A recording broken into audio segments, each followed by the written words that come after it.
Shout out to all of the YouTubers that support us on the tube. Got you. Shout out to all the YouTubers that support us on the tube. This is my guy, Lee Scott, and we're just going to go ahead and jump right into it, man. Lee, this month is Mental Health Awareness Month. We've talked off air a few times, and I remember you came up and you were just like, man, I appreciate what you're doing for mental health awareness. And it's crazy because you don't really know what people are going through. Like, your energy. For those who don't know, Lee also has served on the Transformation Church Praise and Worship team. Very energetic. Oh, man. Very energetic. He was going to leave that out. I'm going to go ahead and put that out there. Super energetic. Super, you just get the feel whenever he's leading worship. Definitely has the Jesus juice with him. That's right. And when you came up to me and told me that, it was crazy because as I was discovering my own mental health journey, I would have never thought that you've dealt with mental health issues in the past. So and still dealing with a lot. Okay.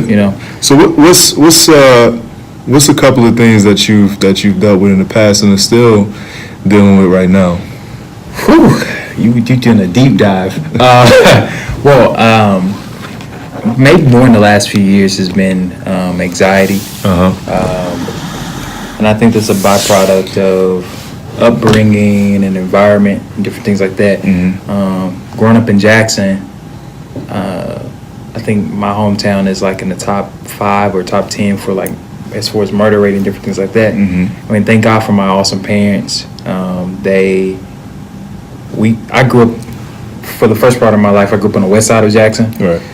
So that's like the roughest part of my city. Yeah. Where you see a lot of crime, a lot of poverty, a lot of people are dealing with mental health issues. Right. I think that kind of is coupled with, I think people really realize a lot of times mental health is coupled with poverty and lack of access to whether it be healthcare or stores, or just simply having a grocery store in your community is a big thing. Mm-hmm. My community did, but growing up in West Jackson, my parents really, we were somewhat sheltered in a sense, and they really were really intentional about trying to ensure that my brother and I were taken care of.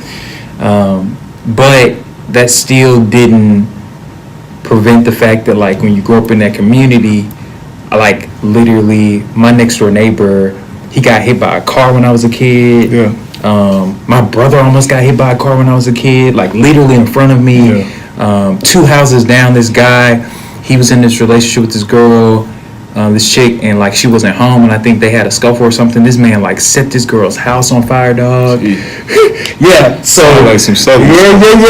Yeah. So just the craziness of that, and though my parents tried to keep us sheltered and different things like that, mm-hmm. I was a kid who ended up serving in church and in ministry very, very early. Mm-hmm. And my parents were worship pastors, and so we were at church all the time. Yeah. So being put in a situation where you're 10, 11 years old, you're a kid, you're trying to figure it out, yet you have this responsibility of, because I played the drums growing up as a kid, mm-hmm. and so you have the responsibility of being in rehearsals, playing all the time, doing all these different things. And so I really early learned how to cope with stuff I didn't understand by either shutting down or just performing. Right. And so a lot of it is tied, for me, a lot of the stuff that I deal with is tied to some incidents that happened in my life between 5 and 8. Mm-hmm. I've been molested as a kid. Mm-hmm. And so that the psychological understanding of that and dealing with that and actually understanding this is a real thing, and it literally took me getting in therapy last year to figure out that happened to me. Right. Right. Like, I'm almost 26, bro. Yeah. I'm 26. Right. I'm almost 26, so this is nearly 20 years ago. Yeah. This stuff happened, and then you couple that with my parents being leaders, and not feeling like I had an outlet to go to my parents and be like, hey, this thing happened to me. I don't understand why that happened to me, and all this confusion and all these different things. And so I started internalizing my pain. Mm-hmm. And one of the things that I have learned over the years is it's caused me to become very numb in some ways, and also very silent when I should speak up. Right. And so it's interesting we're having this conversation, because literally in the last 2 weeks I've been having a lot of conversations with a lot of friends about this very thing. Like, I felt myself literally, like, mentally and almost emotionally just completely shut down. Yeah, you get to those spaces, man, and the crazy thing about mental health is it creeps up on you. It's not something that you see coming, right? So you take one bad day, and then it's like, all right, it was just a bad day. And then you take another bad day, couple rough days, third bad day, a few bad days, fourth bad day. It's just been a rough week. Yeah.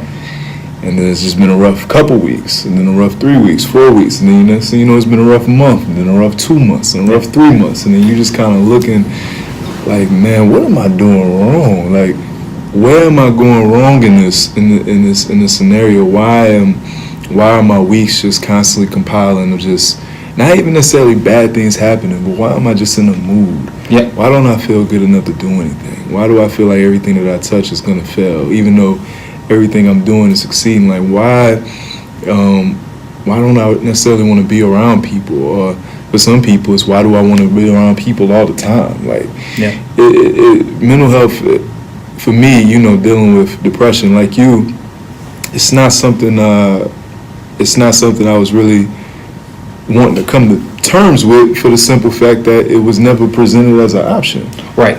Especially for black men. Like, we don't have that conversation. We don't have that conversation.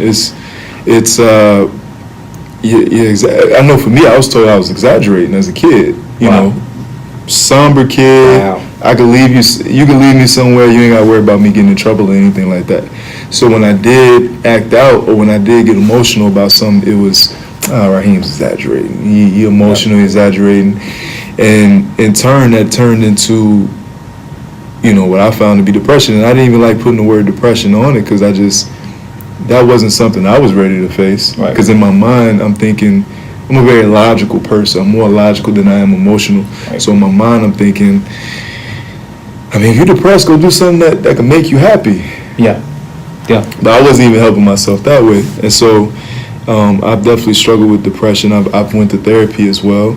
I've done the counseling, and just understanding how it just goes further back than yourself. It starts with something.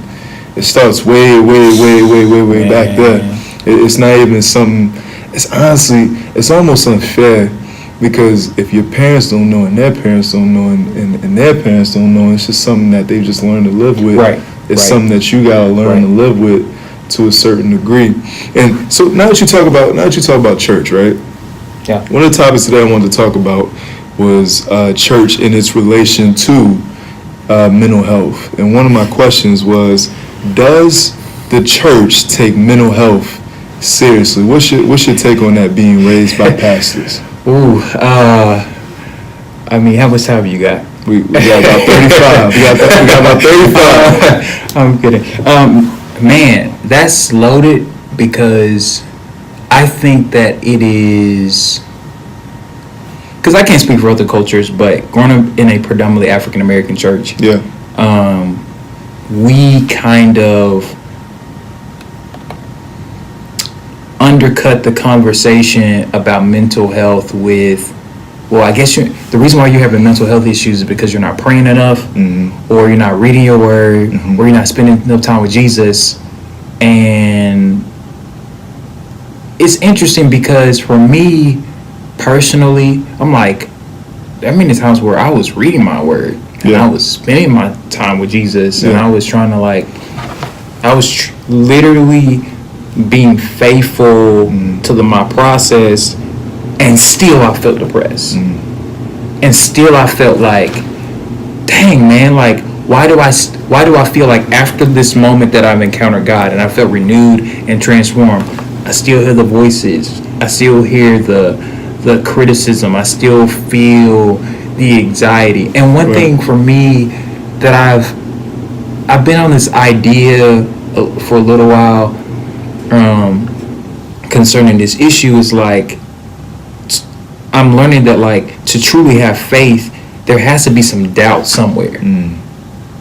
Like there has to be a point where there has to be some tension there in order for me to actually believe. Because most of my life, my faith was really built on what my parents thought and what my parents said and what I was trained and what I was brought up in. But I've come to learn that faith is not the absence of confusion and doubt and all those things. Faith is me saying, hey, in spite of these things, I'm going to believe. And so I've been learning that